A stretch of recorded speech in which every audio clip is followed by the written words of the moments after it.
أعوذ بالله من الشيطان الرجيم بسم الله الرحمن الرحيم الحمد لله رب العالمين وبه نستعين نحمده ونستعينه ونستهديه ونستغفره ونعوذ بالله من شرور أنفسنا ومن سيئات أعمالنا من يهده الله فلا مضل له ومن يضلله فلا هادي له نشهد أن لا إله إلا الله وأن محمدا عبده ورسوله سبحانك لا علم لنا إلا ما علمتنا إنك أنت العليم الحكيم رب اشرح لي صدري ويسر لي أمري واحلل عقدة من لساني يفقه قولي. Tuan Imam Syukran yang dimuliakan, ahli-ahli jawatan kuasa Surah Al-Hijrah dan juga jemaah Kota Warisan, moga-moga kita mendapat limpah rahmat, berkat, riayah, perlindungan daripada Allah hendaknya. Assalamualaikum warahmatullahi wabarakatuh. Alhamdulillah dapat berjumpa juga dan dapat kita meneruskan lagi pengajian kitab fiqh manhaji pada malam ini. Minta maaf tuan-tuan kerana kelambatan disebabkan oleh aksiden ke wallahu alam, tapi luar biasa nampak, tidak seperti biasa. Biasanya berlungguk di hadapan traffic light bawah flyover situ saja, tetapi dia berlanjutan sampai kepada traffic light daripada TNB Salak Tinggi. Dia tak bergerak. Saya pun himpit belah kiri pun semua tak boleh bagi jalan. Slow dan mujurlah saya dah sembahyang di rumah tadi sebenarnya. Sembahyang saya pun bergeraklah, terus lepas sembahyang bergerak 20 minit memang dalam tu, dalam pergerakan yang tak selesai tu. Saya terpaksa himpit ke tepi je lah, himpit tepi dan susu di bawah, jalan bawah tu, jalan tepi ERL punya tu. Dan yang lain belum selesai lagi tu. Nak ikut salah juga jalan ERL tu. Tapi memandangkan keadaan emergency lah, kita kena bergerak juga. Pada malam ni tuan-tuan, kita sudah masuk kepada syarat-syarat sah salat. Syarat-syarat sah salat. Apa arti syarat? Apa arti syarat? Syarat ialah perkara yang tertentu ataupun perkara yang bergantung dengan wujudnya akan sahnya sesuatu perkara itu. Sembahyang itu bergantung kepada perkara itu untuk menjadikan ia sah, tetapi bukanlah ia itu bahagian daripada sembahyang, sedangkan dia bukanlah satu juzuk daripada sembahyang, sesuatu yang tertentu ataupun bergantung sahnya dengan perkara itu, tetapi ia bukanlah juzuk daripada ibadat itu. Ibadat itu ada syarat-syarat sah ibadat, tetapi syarat itu bukanlah bahagian daripada ibadat itu, tetapi ibadat itu bergantung sahnya kepada syarat itu. Kalau tidak ada syarat itu, maka tidak sahlah sembahyang itu. Maka dia itu ialah perkara yang anasir luar, dipanggil macam benda yang asing, benda yang tidak ada kena-mengena dengan sembahyang, seperti berwuduk. Berwuduk bukan sembahyang, tetapi tidak berwuduk tidak akan mengesahkan sembahyang. Mengarah ke arah kiblat bukanlah sembahyang, tetapi kalau tidak mengarah ke arah kiblat tidak sah sembahyang. Khusyuk macam mana pun, tertib, bismillah, bacaan, rukun bukan main lagi, adab-adab, tidak ada perkara makruh, tidak ada perkara batal, disempurnakan, tetapi tidak mengarah ke arah kiblat. Orang kata ni arah kiblat, dah ada direction, dah ada mihrab, bukan main lagi. Tak nak. Wah, nak menghadap belah mana? Saya nak menghadap belah sana juga, Baitul Maqdis. Ajaran baru pula. Maka tak sah sembahyang dia. Baitul Maqdis memang belah sana. Contohnya Baitul Maqdis belah sana, Masjidil Haram belah sini. Contohnya lah kan, memang 180 darjah kan. 180 darjah peristiwa yang Nabi berubah itu di Masjid Qiblatain di Madinatul Munawwarah itu. Maka saya nak sembahyang mengikut kiblat yang sebelum ini, iaitu kiblat iaitu Baitul Maqdis di Palestin. Adakah sah? Tidak sah. Tidak sah. Jadi syarat ini perkara yang merupakan menjadi penentu kepada kesahan sesuatu ibadat itu. validity ataupun sahnya. Yang pertama ialah at-taharah, suci. Taharah yang dimaksudkan ada 3 aspek, iaitu taharatu al-jisim, iaitu taharah seseorang itu daripada hadas kecil dan hadas besar, taharah tempat, dan juga taharah pakaian kita. Itu satu perkara yang menjadi syarat sah. Badan kita pun suci, pakaian pun suci, tempat pun suci. Kan ada sektor yang berbeza itu, badan, pakaian, tempat. Tempat itu juga adalah dipastikan suci. Badan hendaklah suci daripada hadas kecil dan hadas besar. Hadas kecil ini berlaku dengan sebab buang air kecil, buang air besar. Dengan sebab orang itu seperti maknanya dia itu buang angin ke dan seumpamanya, maka dia telah pun ada hadas dirinya. Rasulullah berkata, la tuqbalu salatun bi ghairi tuhur, tidak akan diterima sembahyang tanpa berwuduk. Dan dalam hadis yang lain, malaikat melaknat orang yang sembahyang dengan sengaja tanpa berwuduk. Terus menerus malaikat akan melaknat sampai dia selesai sembahyang kalaulah dia sengaja, iaitu bersolat tanpa berwuduk. Orang yang mana dipanggil faqidut tahurain, kehilangan 2 punca untuk bersuci. Badannya perlu diangkat hadas kecil ataupun hadas besar. Orang yang hadas kecil hendaklah diangkat hadasnya melalui berwuduk. Orang yang hadas besar diangkat hadasnya dengan bermandi janabah. Orang yang hadas besar hendaklah angkat hadas besar itu dengan mandi junub. Mandi junub dipanggil. Mandi janabah. Dipanggil dalam bahasa al-ghuslu minal janabah. Iaitu mandi disebabkan janabah. Sebab apa janabah? Sebab dia itu bermaksud jauh. Sebab apa orang yang dikatakan dalam hadas besar itu jauh? Sebab dia tidak akan mesra dan selesa dengan orang. Ada orang dalam janabah duduk sembang-sembang lagi, pergi makan kenduri ke, pergi pasar raya. Mandi wajib tak mandi lagi, tapi bergaul dengan orang. Dah. Biasa dia akan mandi wajib cepat. Sebagai Muslim yang mengambil tanggungjawab, lepas-lepas dia bersama ke dalam keadaan yang mandi, dalam keadaan yang hadas besar, dia cepat-cepat mandi wajib. Dia tak pilih kenduri, kenara, buat kerja apa semua. Nantilah mandi wajib, nanti-nanti. Dah. Dia kena cepat untuk mandi wajib. Dia tidak boleh membiarkan dirinya dalam keadaan janabah. Dengan sebab itulah dipanggil janabah, iaitu orang itu biasanya jauh daripada orang. Dia tidak akan boleh berdekatan dan bermesraan dengan siapa-siapa. Dia akan cepat-cepat maknanya hilangkan janabah itu. Abu Hurairah contohnya, dia dalam keadaan yang berjanabah waktu itu. Dia nampak Rasulullah lari belakang pokok kurma. Nabi perasan. Nabi tengok, Nabi dekat dengan lorong yang mana Abu Hurairah duduk belakang pokok itu. Dia panggil, ya Abu Hurairah, marilah sini. Kenapa engkau tak nak bersama dengan aku? Aku terpaksa berjauhan, iaitu berjanabah dengan engkau. Aku terpaksa berjauhan denganmu ya Rasulullah. Sebab aku dalam keadaan hadas besar, dalam keadaan hadas yang besar. Aku tidak boleh bersama dengan engkau kerana aku hadas besar. Maka Rasulullah menenangkan perasaan Abu Hurairah. Innal mu'min la yanjus. Sesungguhnya orang mukmin itu tidak najis. Marilah dekat dengan aku. Sesungguhnya mukmin itu tidak pernah bernajis. Walaupun hadas besar, dia bukanlah najis. Dia bukanlah najis. Boleh. Tetapi jangan lama-lama sangat. Tak mandi-mandi wajib. Subuh, contohnya lah, katalah lepas subuh tiba-tiba, dia dalam keadaan hadas besar. Tunggu sampai pukul 1 baru mandi wajib. Maknanya, tak kena, tak elok lah. Cepat-cepat. Cepat-cepat dia mandi wajib.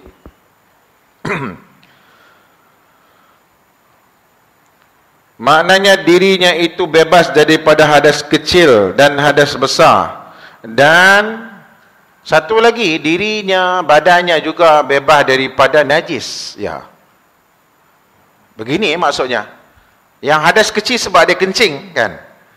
Ada tak najis pada badannya selepas dia kencing? Tidak ada najis. Dia dah cuci dah. Dia pergi beli air. Dia pun kencing. Lepas kencing, dia pakai air paip. Dia pun cuci kencingnya. Badannya bersih tak? Badannya bersih. Badannya tidak ada kotor. Lepas tu dia nak sembahyang, boleh tak ada sembahyang tanpa berwuduk?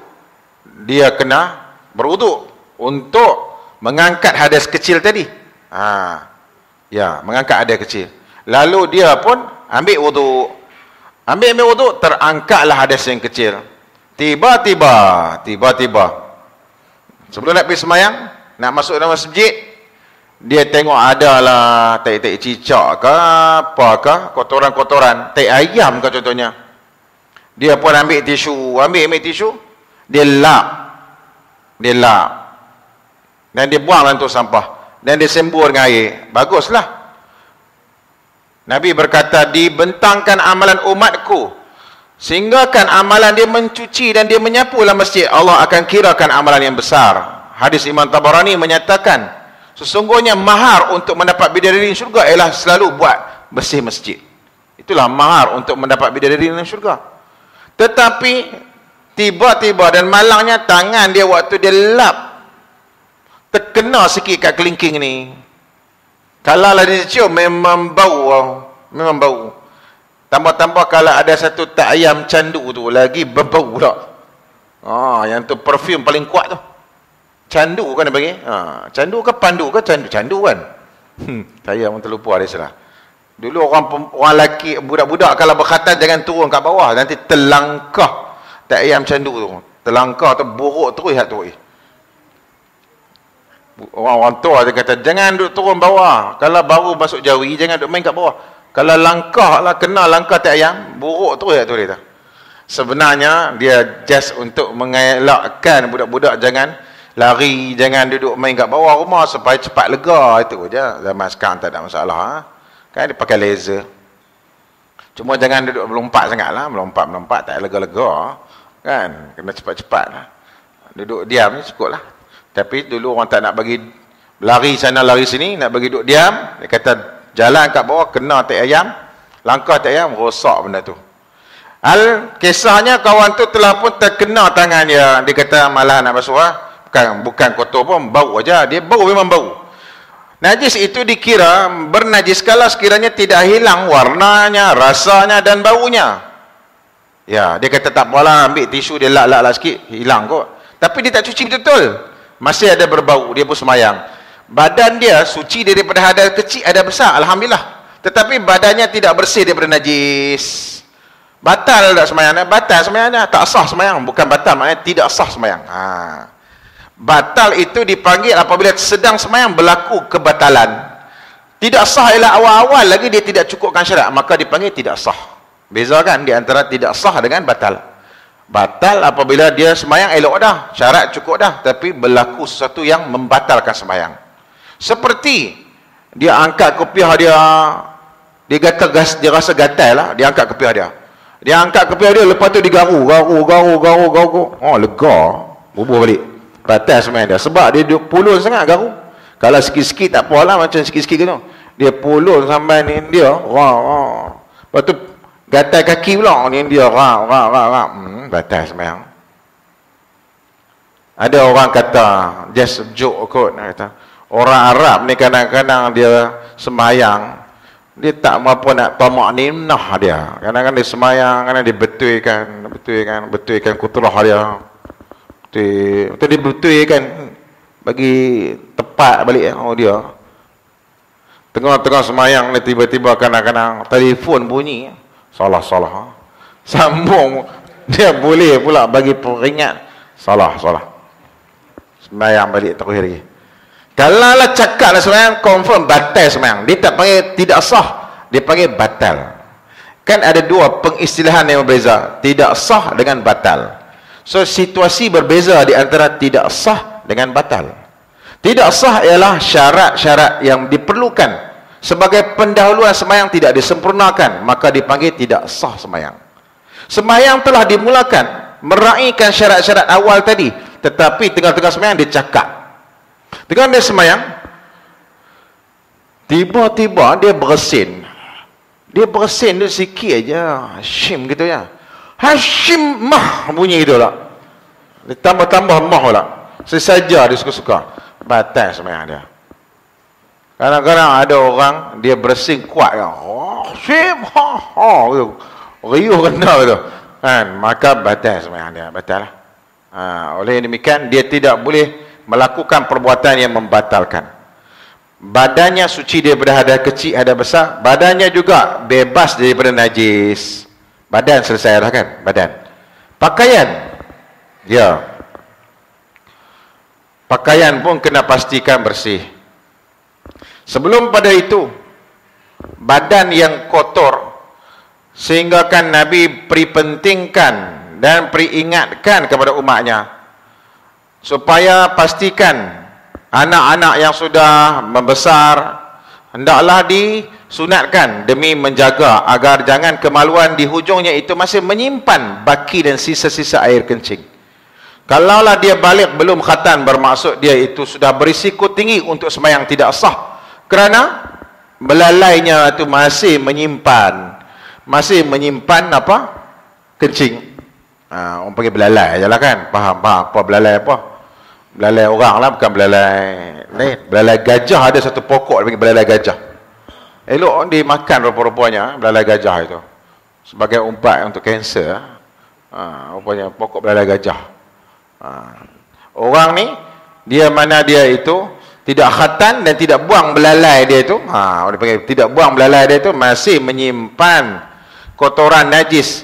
Dan Nabi berkata dalam hadis Abdullah bin Abbas, marra Nabi Muhammad SAW bi qabrain wa qala innahuma la yu'adzaban wa ma yu'adzabani fi kabir, fa amma ahaduhuma fala yastanji min bauli wa ammal akhar fa kana yamshi bin namimah fa akhadha jaridatan ratbatan wa gharasaha wa qala la'allahu yastaghfiru lahu ma lam yaybasa aw kama qala sallallahu. Hadis riwayat Bukhari dan Muslim. Lalu Nabi Muhammad kepada dua kubur dengar suara azab yang hanya Nabi saja dihijab ataupun diangkat dan disingkapkan bunyi itu. Nabi jadi didengarkan, orang lain dihijabkan, Nabi disingkapkan. Yang lain semua dihijabkan, Nabi aja disingkapkan. Dengar bunyi tengah azab, dengar bunyi kena azab. Dan Nabi berkata, sesungguhnya dua orang dalam kubur ini sedang diazab, dan tidaklah wa ma yu'adzabani fi kabir, tidak diazabkan dengan dosa yang besar. Adapun seorang ini dia tidak cuci betul-betul kencingnya, lelaki kah perempuan kah tak cuci betul-betul, maknanya dia telah pun merisikokan badannya masih lagi bernajis. Dia ambil wuduk, dia angkat hadas kecil, dia mandi wajib, dia angkat hadas besar, tetapi dia tak cuci kencing betul-betul, badannya masih bernajis. Sepatutnya dia semakin tua, dia semakin berusia, prostatnya sudah sempit, laluan prostat itu sudah sempit. Dengan demikian kadang-kadang dia kencing terasa tak puas, kadang tunggu bila air tak habis-habis kencing, lepas tu rasa macam ada lagi kencing, letak kepala, lepas tu dia terkencing lagi, pergi bilik air lagi, ulang alik. Rupanya prostatnya ada masalah, ada problem, sudah pun sempit. Ya, saluran prostat itu sudah ada masalah. Kalaulah begitu, dia kena ambil tindakan. Dia berdiam. Adapun kadang-kadang dia berdiri sekejap, dia duduk balik, dan keluar lagi kencing, keluar sedikit lagi, dan dia rasa puas sikit, dia rasa puas, habis dah. Maka itulah yang dipanggil istibra'. Itulah yang dia mana dia sudah pun istinja betul-betul. Yastanji min baulih, maknanya istinja betul-betul ialah dipastikan najis menitis dengan sempurna sekali. Ada tak puas lagi, dia ditunggu bagi puas-puas hati. Biasa orang jantan, orang lelaki yang kena benda ni biasanya, kan? Makin berusia, masalah lagi, prostatnya masalah, dan dia kena ambil ubat. Satu ubat tu dia membagi apa, salpameto apa benda tu, ingredient dalam ubat tu, salpameto apa. Kalau ada dalam ubat tu, memang dia itu just untuk nak curekan penyakit prostat yang sudah sempit. Kalau tidak diubati tak selesai juga, dia memang kena ada sedikit minor operation lah untuk baiki prostat je. Kadang-kadang orang tu sudah pun penuh kantung kencingnya dan dia rasa macam sakit sangat dah, kencing tak boleh. Yang tu memang kritikal, kronik dia panggil, prostat punya kronik punya. Dan kadang-kadang dia terpaksa masuk piping, dia masuk dalam lubang saluran kencing, Dia tolak balik kat seorang kencing, dia sedut balik, keluar 1 galen lagi. Taklah gitu, tapi keluar setengah timba ke apa. Keluar 1 cebok lagi, penuh air kencing.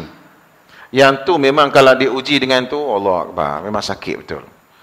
Dia tunggu tak kencing-kencing, tapi dia nak terkencing, tetapi kencing tak keluar-keluar. Astagfirullahaladzim. Memang itu sakit tu, memang sakit.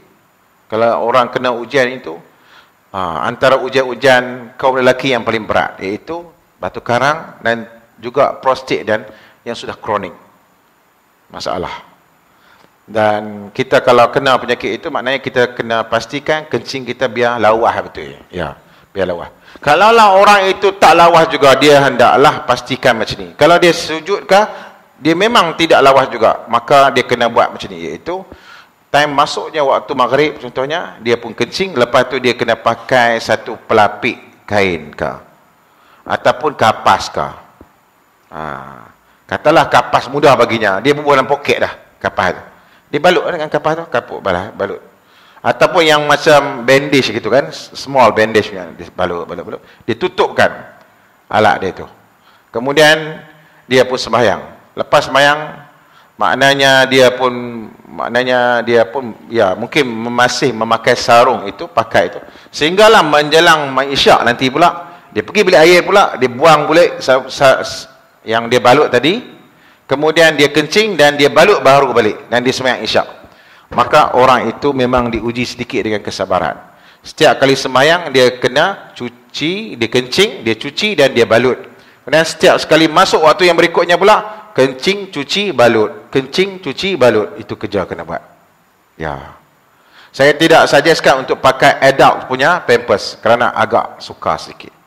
Adult punya pampers itu berat, Allah besar. Jadi gemuk gedempol kan. Allah, gemuk kan nampak. Rupanya dia pakai pampers. Siapa pun kadang-kadang segan kan nampak berpampers lagi di usia-usia yang sudah emas itu. Berusia emas pakai pampers. Kan segan lah sikit kan, akan masjid pakai pampers. Oleh demikian, pakailah yang macam boleh balut. Just balut aja. Kapaskah sarung, tutupkan begitu. Itu ialah dikira sebagai satu cara yang terbaik. Tak ada apa-apa lagi mampu dia buat. Melainkan dalam bilik air tu ada dia punya tisu.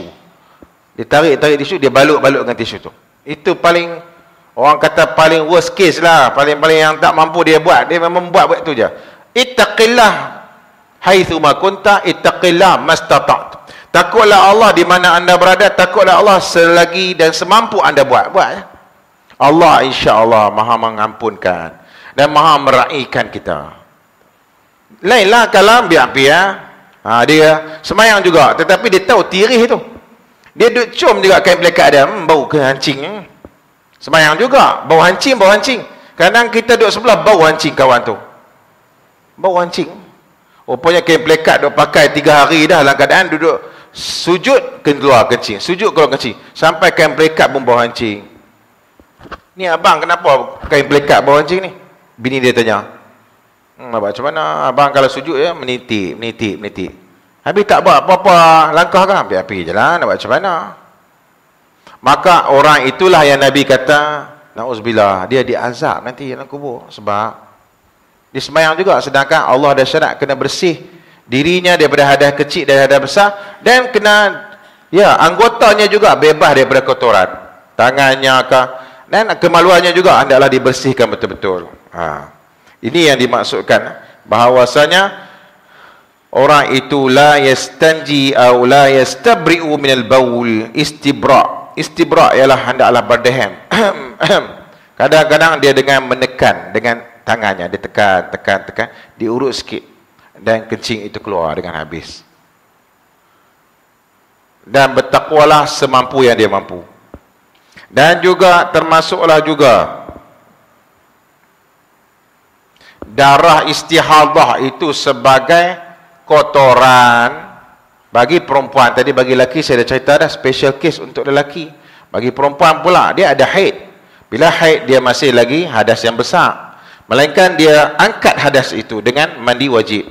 Ya, kering dah haidnya, kering, dia pun mandi wajib, selesailah. Tetapi kadang-kadang periodnya lebih daripada 7 hari yang masih lagi keluar darah, dipanggil darah istihadah. Normally periodnya ialah 7 hari je. 5 hari, 7 hari. Lepas tu duk keluar lagi darah kotor itu. Maka seorang perempuan yang bernama Fatimah binti Abi Hubais berjumpa dengan Nabi Muhammad. Dan dia bertanyakan tentang masalah darah istihadah. Darah istihadah juga dikira sebagai najis yang melekat kat badan. Dia bukan hadas kecil, dia bukan hadas besar, dia panggil najis melekat kat badan. Kena clear. Kena clearkan. Dan macam mana nak buat ni ya Rasulullah? Fatimah tanya. Fatimah binti Abi Hubais namanya. Dia ada Fatimah bintu Al-Khattab, Fatimah bintu Rasulullah taban. Fatimah bintu Al-Khattab, Fatimah binti Abi Hubais. Nama Fatimah ini wujud di zaman Rasulullah juga. Fatimah adik kepada Umar pun ada namanya Fatimah. Anak Rasulullah pun namanya Fatimah. Abi Hubais pun nama anaknya Fatimah. Fatimah binti Abi Hubais. Dia selalu bertanya dengan Rasulullah hukum hakam perempuan ni. Dia selalu tanya, dan dia seorang pelajar yang baik. Dan Nabi menjelaskan. Dan menjadi jasa bakti seorang perempuan yang bertanya ini, orang-orang perempuan yang lain pun tumpang ilmu sekali. Rasulullah kata, فَإِذَا أَقْبَلَتِ الْحَيْضَةُ, bila mana datang kepada kamu, datang awak period, datang awak haid, period datang, فَاتْرُكِ صَلَاةً, jangan sembahyang, jangan sembahyang, tak boleh sembahyang. فَإِذَا ذَهَبَ, kalaulah habis darah haid, قَدْرُهَا, dah habis menitik sampai habis, dah bersih dah, faghsili, cuci dulu. Cuci dulu diri kamu. Cuci kemaluan, iaitu kubulmu. Dan termasuk juga bila nak mandi wajib, kubul dan dubur dicucikan. Kemudian dia bolehlah dia ambil wudu. Dia start dengan wudu. Bila dia cuci tangan, cuci kubulnya dan duburnya. Kubul depan, dubur belakang. Lepas tu dia cuci tangan pula. Lepas tu dia nawaitu saja aku, iaitu mengangkat hadas besar kerana Allah Subhanahu wa taala. Nawaitu rafa'al hadathil akbar an jami'il badani lillahi taala. Dia nak lafaz pun tak apa, tak nak lafaz pun tak apa. Tetapi kalau lafaz berbunyi nawaitu rafa'al hadathil akbar an jami'il badan lillahi taala, ataupun dalam hatinya dia lintas, saja aku angkat hadas besar kerana Allah Subhanahu wa taala. Afdalnya mengikut tata cara mandi wajib Nabi Muhammad ialah mempakejkan 2 in 1, 2 dalam 1, wuduk dan juga mandi wajib sekalian. Ya. Tetapi kekadang adat kebiasaan orang mandi wajib dulu, lepas tu baru ambil air semayang. Itu normal punya kita, macam tu lah kita nak buat kan. Tetapi macam mana Nabi buat, korang-korang kita tahu juga. Paling kurang Nabi buat macam ni, tuan-tuan. Nabi cucikan kubul, dubur, cuci. Dan pastikan tangan dah pegang-pegang pada najis. Dah cuci dah, maknanya dia cuci dah tu. Cuci, kemudian tangan pun dicucikan supaya kotoran-kotoran tadi dapat clearkan tangan. Kemudian Nabi pun berniat untuk berwuduk. Nabi pun basuh tangan, berkumur, hidung, basuh muka, basuh tangan sehingga ke siku, dan juga basuh ataupun sapu ke kepala. Dan sambil sapu kepala berwuduk itu, Nabi pun siramkan air juga kepala dan lambung kanannya. Lambung maknanya tangan dan juga maknanya bahu, dan juga belakang-belakang dan paha, betih, kaki, dan kaki itu guna kelingking untuk celah-celahkan. Tetapi kubur dengan dubur jangan kacau, sebab dah tadi dah cuci dah. Jangan pegang batal, tengah duk ambil semayang kan. Jangan kacau, jangan pegang. Bila pegang batal pula, kena ambil wuduk lagi. So, tadi kan awal-awal dah kubur dengan dubur dah cuci dah, tak payah cuci lagi. Ni nak gosok lagi maknanya batal lah. Tadi pastikan waktu gosok yang first tu memang selesai dah, gosok betul-betul dah. Tapi waktu ambil wuduk dan waktu tengah-tengah mandi wajib, ya, lalukan by shower ke, by siram dengan cebok ke, ataupun by pipe getah disurahkan, kemudian tangan dia pun pegang ni pipe getah dan dia gosok. Menjadi sunat untuk meratakan dengan tangannya kepada seluruh badannya, menjadi sunat. Tetapi melalukan dengan air sudah memadai. Oleh demikian, kalau dia buka shower, dia lalukan tanpa dia guna tangannya untuk menggosokkan, itu sudah sah. Tetapi macam lekeh sangat cara tu. Lekeh ni maknanya tak properly, orang kata tak properly betul-betul. Cara yang proper itu ialah gosokkan dengan badan, dengan tangannya gosok. Gosok je, bukan urut. Oh, dia urut pula tu dia, bukan main lagi. Tak payah urut tuan-tuan, gosok je, gosok. Dicelah-celahkan, ketiak pun gitu. Ya. Kemudian kaki pula, bagian jemari-jemari diguna kelingkingnya untuk dicelahi. So semua itu sudah pun dibasahkan. Kemudian lambung kanan selesai, lambung kiri selesai. Kemudian by the end, kakinya pula, iaitu disiramkan dengan air dan dicelahkan. Celah. Habislah, 2 in 1. Berwuduk pun dapat, mandi wajib pun dapat. Dan lepas tu dia semayang. Maka itu cara mandi wajib Nabi Muhammad SAW yang berkadar sukatan sekira-kira 1 gantang Nabi saja airnya. Dan Nabi berwuduk dengan 1 cupak. Kita pulun habis 1 kolah depan mata dengan kolah di atas bumbung sana. 2 kolah habis betul-betul. Orang kata mandi wajib hendaklah mandi air mutlak yang sekadar 2 kolah. Bukan nak suruh perhabis 2 kolah, dia pergi perhabis 2 kolah. Orang bukan suruh perhabis 2 kolah, tetapi dia silap dengar kot waktu kuliah tu. Saya kata saja mandi wajib hendaklah bersumberkan daripada air mutlak yang kolah dengan kadar 2 kolah ataupun lebih. Bukan nak suruh perhabis, dia pergi perhabis semua. Perhabis 2 kolah. Habislah. Air itu tinggal dimandi sampai lebih-lebih. Nabi suka supaya umatnya beriktisad ataupun berekonomi ketika membuat apa-apa. Wuduk kah, mandi wajib kah, hendaklah secara ekonomi. Jangan membazir. Jangan membazir. Seorang syekh namanya Syekh Muhammad Ibn Salih Al-Uthaymin. Dia pengetua sekolah dan suatu asrama yang dia uruskan dan dia wakafkan pada jalan Allah. Dia itu imam Masjid Jami' Al-Qasim Buraidah di Riyadh, dekat dengan Riyadh. Saya daripada Madinah pergi ke Riyadh. Jauh perjalanan, 8 jam ke 9 jam baru sampai. Saya pergi ke Mekah kira-kira 6 jam, 5 jam naik bas sudah sampai. Tapi naik kereta cepat. Pak Arab bawa, Allah, 4 jam ya dia pulun. 4 jam. Kalau bas 6 jam. Kalau naik kereta 4 jam sampai. Dia bawa 1618. Laju Pak Arab bawa. Saya tolak daripada Madinah sampailah ke Riyadh. Di sisi kiri kanan perjalanan itu penuh dengan ladang gandum yang luas. Dan ada juga yang menjual tembikai-tembikai yang begitu panjang dan lonjong. Panjang ni. Dan besar-besar ni, lebar besar ni, lebar-lebar ni dan panjang-panjang ni. 1 biji itu 50 rial. Boleh makan 1 asrama. Kami pikul tu, masuk dalam asrama, 80 orang boleh makan. Dia punya tembikanya, dia punya teks, dia punya isinya, ya Allah, sangat-sangat lembut, halus. Gebu, letak atas lidah hancur gitu. Dan rupa-rupanya dia punya masuk tu. Azan. Habis sikit tembikai tu. Dan tembikai tu memang masya-Allah, saya rasa tak ada dah dalam dunia yang paling sedap. Tembikai di Riyadh, Arab Saudi. Tanah gersang, tanah padang pasir, tapi hasilnya masya-Allah. Kita bagi lalu azan masya-Allah. Allahu Akbar, Allahu Akbar. Allahu Akbar. Allahu Akbar, Allahu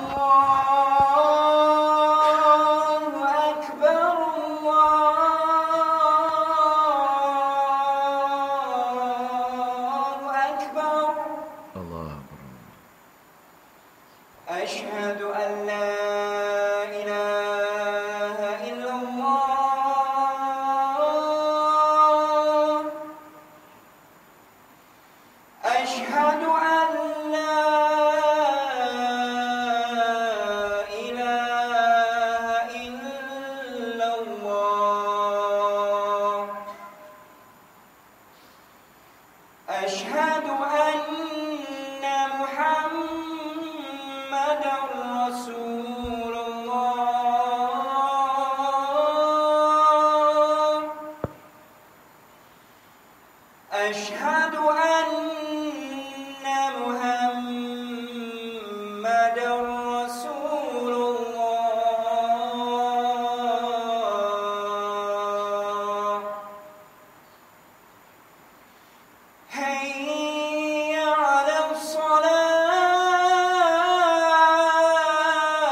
La ilaha illallah.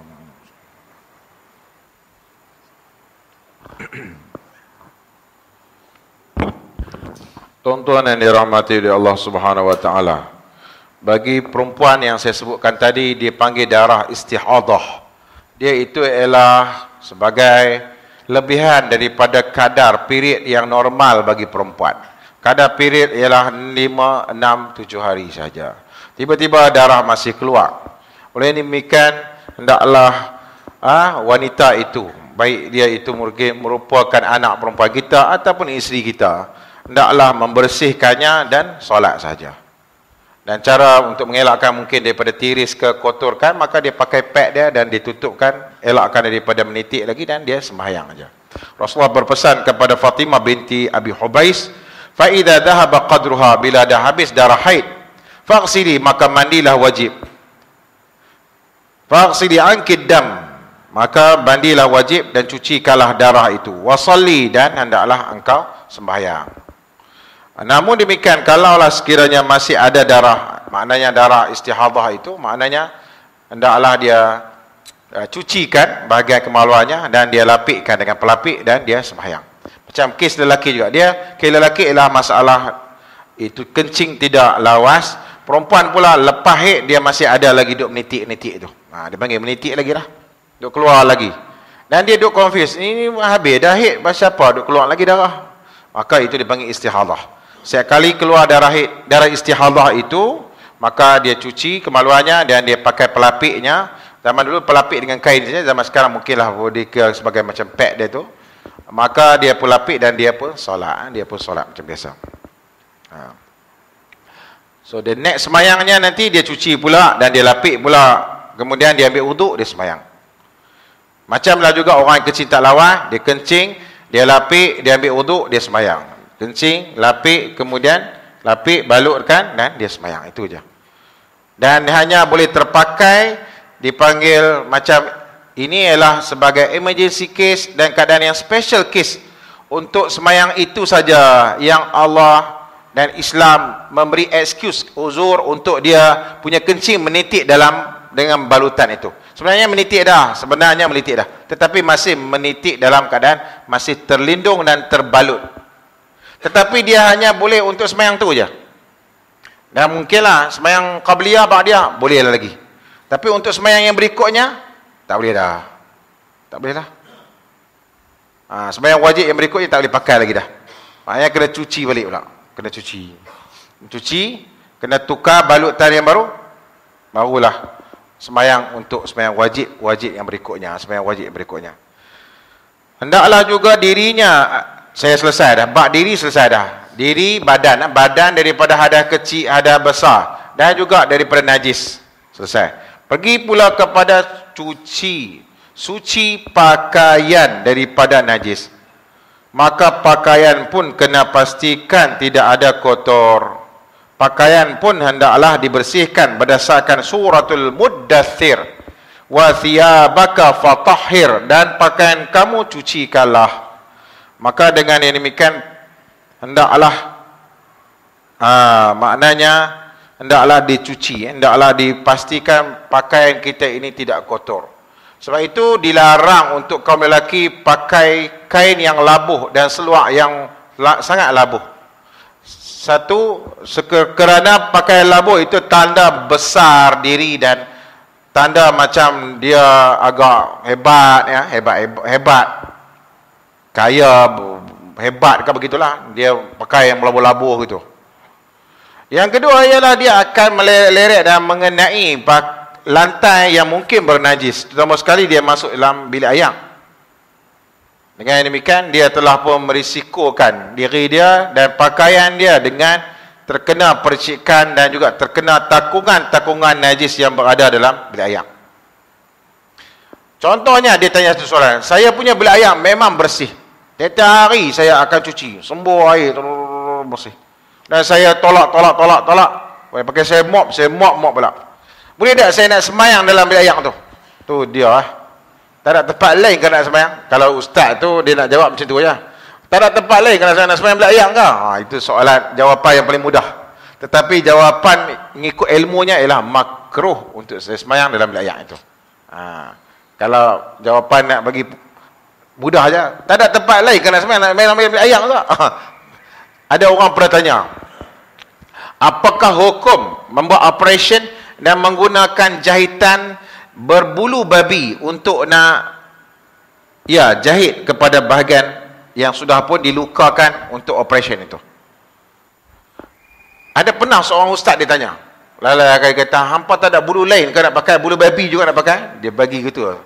Tu kira dia kelepiak sungguh lah kata. Kelepiak tu maknanya dia malah nak jawab berat-berat dah kata. Awak tak ada bulu lain kau nak pakai? Benang ke ada, tangsi ke ada, nylon ke ada? Dia bagi buah tu je. Nak pakai bulu babi juga kan? Saya punya jawapan ialah bulu babi memang diguna pakai di peringkat medikalnya, di sama ada di luar negara, di dalam negara Malaysia juga boleh jadi mungkin ada penggunaan bulu babi itu digunakan sebagai instrumen untuk menjahit luka. Namun demikian, setelah berlakunya dulu wabak penyakit yang berkait dengan babi, di Eropah juga hospital-hospital dan Kementerian Bahagian Kesehatannya juga telah mengharamkan apa-apa juga part dan komponen ataupun dipanggil organ-organ babi dipindahkan kepada organ manusia. Sehingga kan ada juga organ babi boleh dipindahkan masuk kepada organ manusia. Bukan sekadar bulu yang digunakan pakai untuk menjahit kepada operation, bahkan dalam kes-kes sebelum ini, organ babi boleh dipindah masuk dalam organ manusia. Tahu kan? Tahu kalau gitu. Dia sudah pun menyebabkan banyak menggunakan pakai benda-benda yang najis itu. Oleh demikian, tuan-tuan yang dirahmati Allah Subhanahu Wa Taala, jawapannya hendaklah kita buang dan elakkan daripada menggunakan bulu babi. Tak boleh. Haram hukumnya. Orang yang pernah dulu makan babi, adakah kena sama badannya dan kena sama habis minum air tanah ke macam mana nak bagi cuci balik? Tak payahlah. Ada orang dia kata, kalau dah termakan babi macam mana tu? Nak kena sama badan ke? Mandi air tanah ke? Taklah. Mandi air biasa je lah. Air biasa, nak pakai sabun, pakai Dettol ke apa, cuci je. Dan memang dalam kitab Taisirul Alam Umdatul Ahkam, Syarah Umdatul Ahkam juga menyebutkan perbahasan bahawa ulama-ulama mutaakhir dan juga sebilangan besar juga ulama yang bersetuju juga untuk memakai alat-alat dan medium-medium baharu untuk menggantikan tempat air tanah itu. In case terutama sekali pada badan-badan lah. Pada badan yang orang itu makan babi, dia pakai mandi biasa je lah. Tetapi kalau sekiranya, contohnya, maknanya dia itu boleh menggunakan tanah dengan, contohnya kencing anjing ke jilatan anjing itu, dia gunakan air yang bercampur dengan tanah pada basuhan pertama dan 6 kali siraman air yang berikutnya itu dengan menggunakan air mutlak, itu yang paling asal dan afdal. Kerana didapati najis mughallazah hanya dapat dibasmikan dengan menggunakan tanah, betul ya? Dengan menggunakan tanah. Tapi untuk orang yang makan babi, tidaklah disuggestkan, dicadangkan untuk samak badan dia habis. Tak payah begitulah. Namun demikian, janganlah na'udzubillah daripada terjebak dengan makan benda-benda gitu. Makan balik buaya.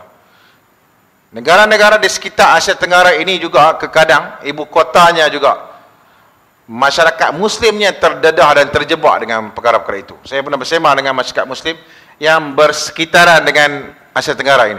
Yang dia kata, belambak, dijual dan kami makan benda itu. Walaupun dia Muslim, dia orang Islam. Dan saya sembang, ni semayang tak? Dia sudah tak semayang lama dah. Rupanya dia beri efek juga.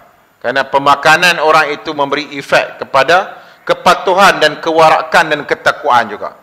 Akhirnya dia menjadi ala bisa tegal biasa. Dia sudah jadi tegar pula. Dia sudah degil, dia sudah keras hatinya untuk tidak lagi takut kepada Allah SWT. Makanlah, makan, lama-lama mendarah daging dan menusuk ke jiwa hatinya itu.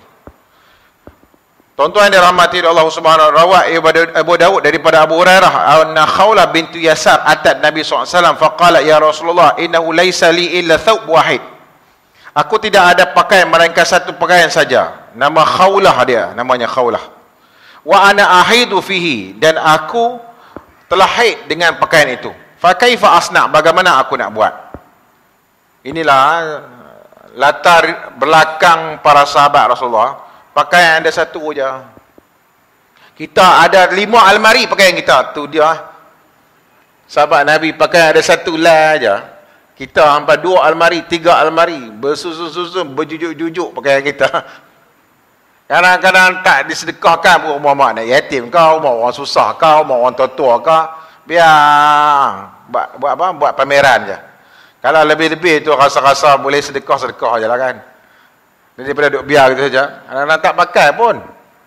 Pakai-pakai lepas tu tak pakai, biar bergantung aja. Para sahabat ni ada sahabiah ini namanya Khawlah binti Yasar, ada 1 lah aja jadi pakai. Dia kata, ya Rasulullah, kadang-kadang pakaian itu kena haid. Macam mana aku nak buat?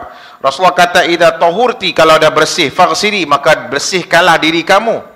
Thumma, maknanya begitu juga, idza tahurti, kalau bersih kamu daripada haid, faghsilihi, dan bersihkanlah pakaian kamu itu. Faghsili, bersihkanlah pakaian kamu itu.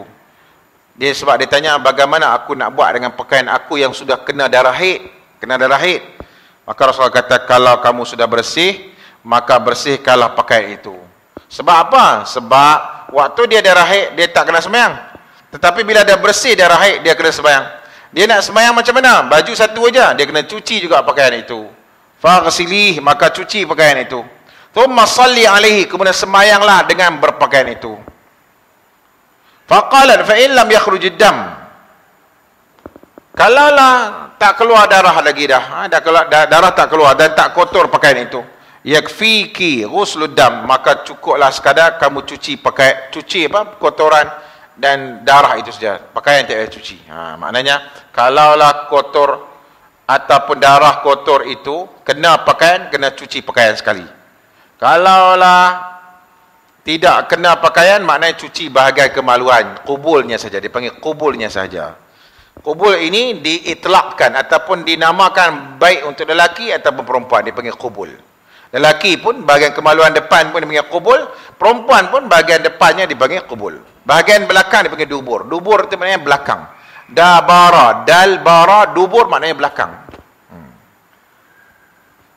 Tuan-tuan yang dirahmati Allah Subhanahu wa taala, dan pastikanlah tempat sembahyangnya, dan yang dia dimaksudkan dengan tempat sembahyang itu ialah persempadanan antara letak kedua kakinya ketika qiyam hingga kepada sujud dahinya untuk bersolat ketika bersujud itu. Maka itulah persempadanan yang wajib dipastikan suci daripada kotoran. Tuan-tuan yang dirahmati Allah Subhanahu wa taala, maka dipastikan bahawa tidak ada kotoran pada tempat dia bersolat itu.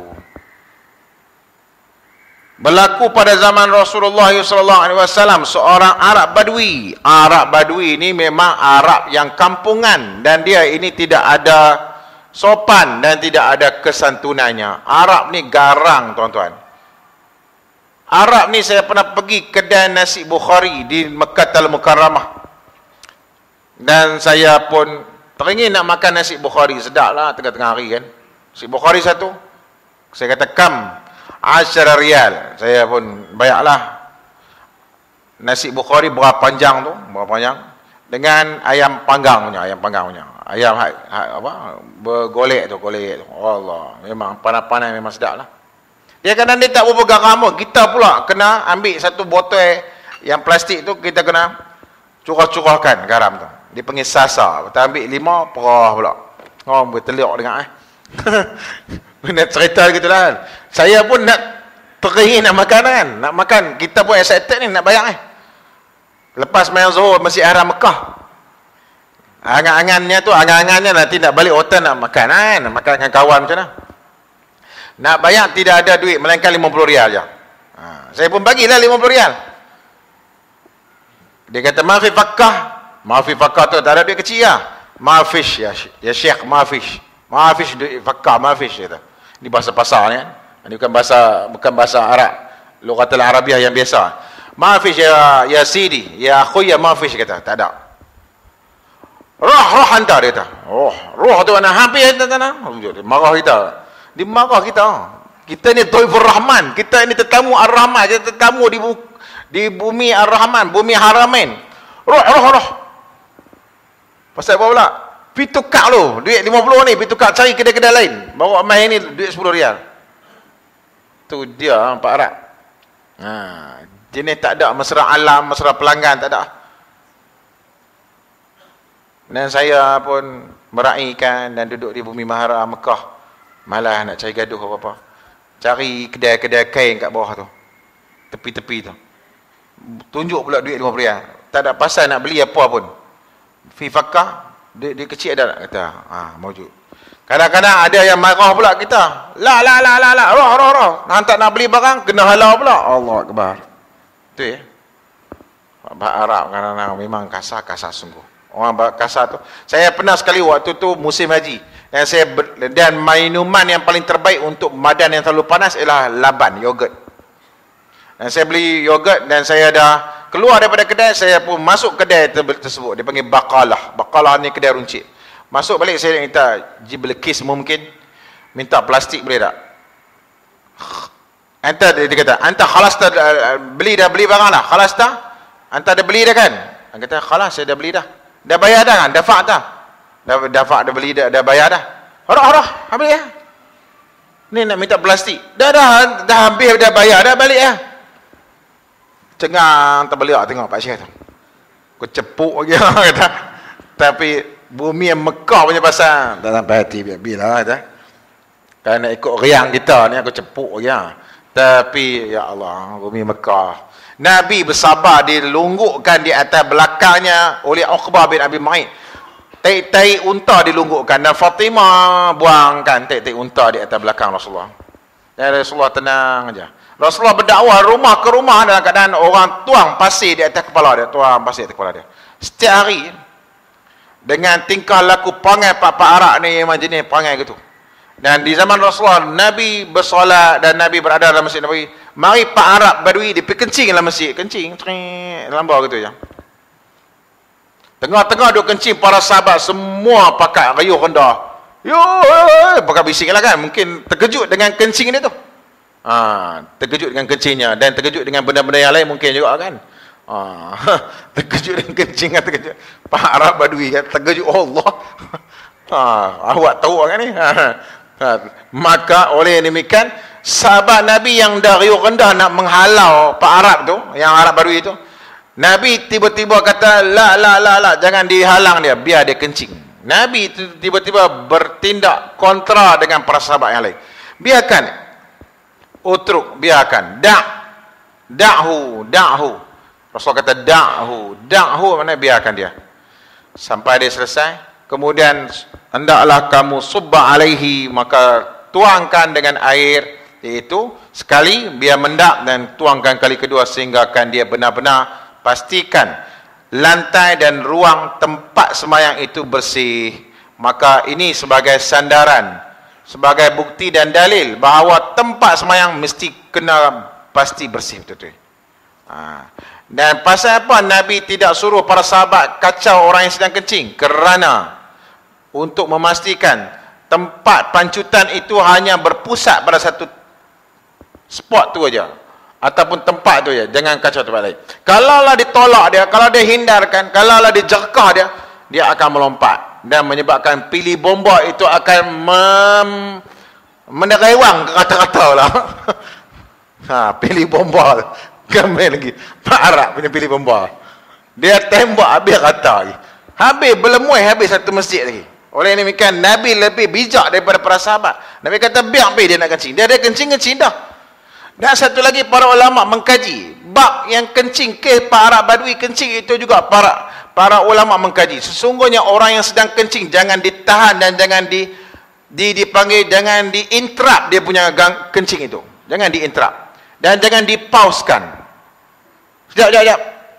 Kita bersembang dan mesyuarat dulu boleh tak? Saya nak tengah kencing ni. Dah berhenti kencing dulu. Tak boleh, dia kena habiskan kencing. Orang yang sedang kencing diberhentikan kencingnya adalah membahayakan kepada kencingnya, membahayakan kepada alat itu. Memang bahaya.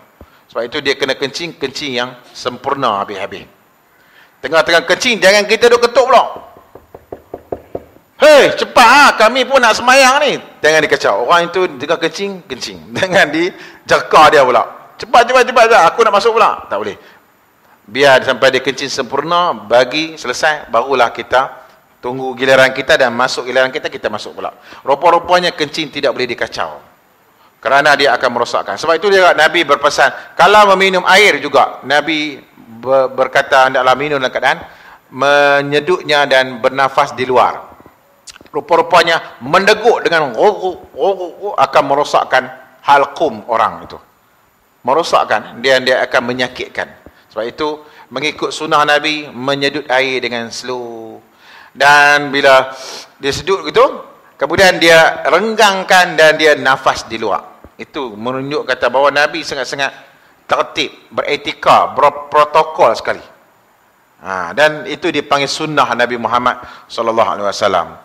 Dan selepas kejadian itu, Pak Arak itu tengok Nabi Muhammad, dan dia sudah pun baru kena jakar dengan para sahabat, dan dia pun berdoa, Allahumma arhamni wa Muhammadan wa la tarham ma'ana ahadan. Ya Allah, engkau rahmatilah aku dengan dia ini, Muhammad ini saja, dan jangan rahmat siapa-siapa lagi. Dan jangan rahmat siapa-siapa, sebab mereka dah jakar aku tengah kencing tadi. Aku mana tahu apa-apa, tempat ni tak ada kencing. Dan Nabi berpesan kepada lelaki itu yang sudah kencing, sesungguhnya tempat ini hanya didirikan untuk salat dan juga zikrullah, dan bukan untuk tujuan yang lain, agar engkau jangan ulang lagi. Dan Pak Arak Badui itu benar-benar tersentuh perkataan Nabi yang sangat-sangat baik, lemah lembut, dan tidak pernah garang kepada orang ini. Dan Nabi adalah pendidik, murabi yang paling terbaik sebenarnya. Dia tidak pernah cekah-cekah apa-apa pun. Itulah sikap Nabi Muhammad SAW. Yang hanya kita berkesempatan pada malam ini ialah syarat pertama baru, iaitu suci badan daripada hadas kecil dan hadas besar, dan juga daripada najis, dan sedikit masuk bab suci tempat. InsyaAllah lain-lain masa sambung lagi lah. Di lain masa kita sambung lagi. Moga-moga majlis ilmu kita mendapat berkat dan rahmat daripada Allah SWT. Sebagai penutupnya, just untuk share dengan tuan-tuan, saya sering kali dengan program-program pelajar, dan saya ingin kongsikan dalam seminit dua ini saja. Antara yang saya sedang lakukan dengan pelajar ialah mengumpul sedikit dana dengan pelajar, dan kami tidak kumpulkan buat collection dan derma. Kami mempersembahkan dan mengendengahkan satu produk, iaitu sunnah baginda Nabi Muhammad yang Nabi pernah berpesan, iaitu habbatus sauda, penyembuh segala-gala penyakit. Oleh demikian, saya ingin menyebut perkara ini dalam kebaikan dan fadilat dan khasiat ajalah kebaikan benda ini. Nabi berpesan kira-kira 1400 tahun yang lalu tentang habbatus sauda, penyembuh segala penyakit. Bila dikaji sekarang, Masya Allah, ia adalah merupakan satu perkara yang amat-amat terbaik untuk imunisasi dan antibodi badan. Juga ia adalah baik untuk bronkitis ataupun radang paru-paru, dan juga batuk yang sudah bersangatan kronik, sangat-sangat kronik. Amalkan, anda akan insya-Allah rasai kebaikan, dan ya, dipanggil fadilat-fadilat dan khasiat-khasiat yang Nabi pernah rakamkan untuk kebaikan umatnya itu. Botol ini 50 ml, dan saya tengok di pasaran harganya begitu hebat sekali ya. 60 ml RM60, 40-50 ml RM50 dan RM40. Ini hanyalah RM20 saja. RM20 saja untuk kegunaan 3 bulan. Tuan-tuan boleh menitikkan di atas minuman seperti teh, ataupun kopi, ataupun teh tarik, ataupun kopi ready ke, kopi KH ke, benda ke, boleh juga. Dengan kopi janda cukup, orang marah nanti. Ada orang marah dengan kopi janda, dia tak bagi. Abang jangan minum kopi janda. Oleh demikian, dia melawak je lah. Teh tu titik tengah panas-panas. Jangan teh ais, dia tak boleh. Dia tidak mesh, minyak dia tidak mesh dengan ais, dengan sejuk. So jangan letak dalam peti sejuk pula benda ni, memang tak boleh. Dia kena udara biasa di luar. Tuan-tuan boleh buka dia punya penutupnya dan titikkan saja. Titik 1, 2, 3. 3 titik sudah memadai, dan di atas minuman pagi iaitu teh O, dan malam sebelum tidur sekali bagi lagi teh O. Kalau tak nak minum air teh pun boleh juga. Air panas saja, air suam, titikkan, minum saja. InsyaAllah anda akan rasa badan anda terhindar daripada demam, iaitu sakit-sakit badan, mudah batuk, mudah sesemua, akan rasa kebaikannya. Sebab memang saya pernah sembang dengan Ketua Pengarah Jabatan kesihatan di Perlis, waktu saya fly sekali daripada sini, saya sembang-sembang kata apakah kebaikan Nabi tersebut. Dia kata memang itu ialah sebagai sumber imunisasi badan yang sangat-sangat terbaik. Dan untuk muka, kulit, saya sediakan benda ni bukan kapsul, sebab kapsul Minisyam itu biasa dah, dan biasa orang pakai. Dalam bentuk ini kerana dia boleh guna untuk external usage. External usage seperti untuk rheumatism, untuk sakit-sakit tulang, dan untuk juga kecantikan kulit boleh juga. Anda ambil, tuan-tuan ambil itu minyak zaitun, letak telapak tangan, sekadar telapak tangan, dan titik 3 hingga 5 titik, kemudian campurkan sekali, sapu di muka.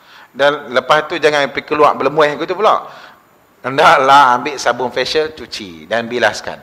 Masya Allah, dia Masya Allah ya. Dia Masya Allah, dia akan jadi berseri sikit. Berseri sikit lah, nak kata berseri sangat macam duk kempen berlebih-lebihan, dia berseri sikit lah. Dia berseri sikit wajah itu, dia akan cuci segala kotoran-kotoran. Dan banyak lagi kebaikannya lah, sampai banyak perkara lagi lah. Yang lebih-lebih tu saya tak nak cerita lah. Dan saya nasihatkan kalau siapa ingin mengamalkannya, 3 titik, 5 titik sahaja. Satu sudut teh setengah aja itu paling dos, setengah sudut teh itu paling banyak. Lebih daripada situ adalah tidak dinasihatkan. Kerana dia itu amat baik untuk blood circulation dan dia lebih memanaskan badan. Dan saya tidak mahu terlebih dos kerana dia akan menyebabkan terlalu gembira nanti. Dia terlalu gembira, faham-faham apa maksud terlalu gembira tu? Dan terlalu gembira berbahaya untuk kaum lelaki yang bujang dan menduda lama-lama tu. Kalau yang ada isteri, insya-Allah dia terlalu gembira tidak dinasihatkan. Hendaklah warak dan jaga diri elok-elok. Itu sajalah. Kalau siapa yang ingin mendapatkannya, saya lepas mayan nanti boleh kita berjumpa. Dan saya masukkan dalam tabung setiap RM2 itu memang untuk tabung pelajar, tuan-tuan. Boleh? Budak-budak boleh minum. Sebab budak-budak yang jaundice juga boleh diberi pakai. Perempuan boleh, lelaki boleh, budak-budak boleh. Termasuk dalam kebaikan dia tulis dalam in English lah, jaundice, darah paru-paru, sakit sakit kulit dan seumpamanya. Memang ada seorang lelaki India, dia sakit kulit, gatal biar betul badan. Dia sapu-sapu terus alhamdulillah. Rheumatism, orang sakit tulang, sapu je. Sakit lutut ke apa, sapu je. Tapi yang dia lebih baik, tujuannya ialah untuk antibody badan dan untuk imunisasi badan. Dia yang lebih baik ialah dengan madu sebenarnya. Lebih baik digandingkan dengan madu. Wallahu alam. Kalau siapa nak berjumpa dengan lebih lanjut, lepas sembahyang nantilah. Dan macam saya katakan tadi, ia adalah untuk tabungan pelajar, untuk program-program pelajar yang banyak saya kendalikan. Dan ada tahun lepas sudah selepas, baru-baru ni sudah selesai. Alhamdulillah, saya belanjakan lebih kurang dekat 10,000 untuk program pelajar. Dan memang sudah habis lah, bila pakai habis. Untuk the next 2015 ada, 2016 ada, 2017 sudah ada program-program yang sedang susun, dan saya sedang kumpulkan sedikit dana, sedikit demi sedikit lah. Dan setiap botol ni memang saya peruntukkan RM2. Memang dalam pasaran mahal harganya. Tuan-tuan boleh pergi ke Terengganu, botol macam ni juga harganya RM45. Saya minta tolong dengan Pak Arak tu turunkan harga yang sesuai untuk harga jemaah masjid. Dan dia telah reducekan sampai kepada harga RM20. Lebih kurang RM2 keuntungannya masuk dalam tabung pelajar tu lah. Eloklah amalkan, tuan-tuan, terutama sekali untuk tahap antibody yang tinggi itu, bagi sentiasa segar, bebas daripada batuk, sesemua dan semuanya. Wassalamualaikum warahmatullahi wabarakatuh. Tasbih kafaran surat subhanakallahumma bihamdika asyhadu an la ilaha illa anta astaghfiruka wa atubu ilaik. Bismillahirrahmanirrahim. Wal 'asri innal insana lafi khusr illa alladziina aamanu wa 'amilus salihati wa tawassaw bil haqq wa tawassaw